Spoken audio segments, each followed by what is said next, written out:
Leo Mei Mosi 2025, Baraza la Maaskofu Katoliki Tanzania TC limetoa tamko la kuvamiwa na kuumizwa kwa Katibu Mkuu wa Baraza la Maaskofu Katoliki Tanzania TC, Padre Charles Kitima.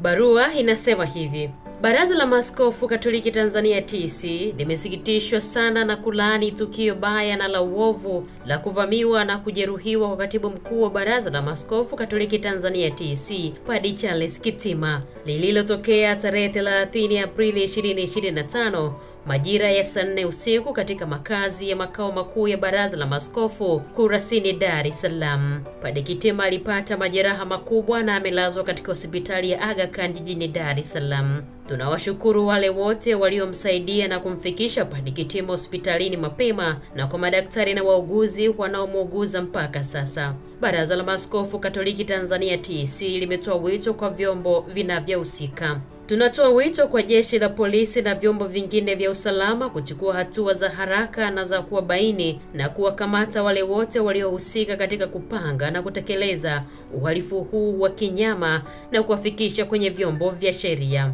Aidha, uchunguzi wa tukio hili ufanyike kwa haraka na taarifa zitolewe kwa uwazi bila upotoshaji wowote ili kurudisha imani na matumaini kwa waamini wetu. Tunawashukuru mpaka sasa kwa ushirikiano mzuri tunaopata kutoka serikalini na kwa vyombo vyetu vya usalama. Pia tunawashukuru watu binafsi, taasisi za ndani na za kimataifa zinazoendelea kulaani na kutupa pole kwa tukio hili baya na la aibu kwa taifa letu. Tunaomba waamini na wale wote wenye mapenzi mema muendelee kumwombea neema ya uponyaji Padre Kitima, na pia tuliombee taifa letu amani na umoja. Aidha, tunawaomba muwe na subira na uvumilivu wakati tukisubiri matokeo ya uchunguzi wa vyombo vinavyohusika. Katika Kristo Mfufuka, Askofu Eusebius Nzigilwa, Makamu wa Rais Baraza la Maaskofu Katoliki Tanzania TC. Barua hii imeandikwa leo Mei Mosi 2025. Nami ndio nafikia tamati ya kukusomea taarifa hii iliyoandaliwa na Baraza la Maaskofu Katoliki Tanzania TC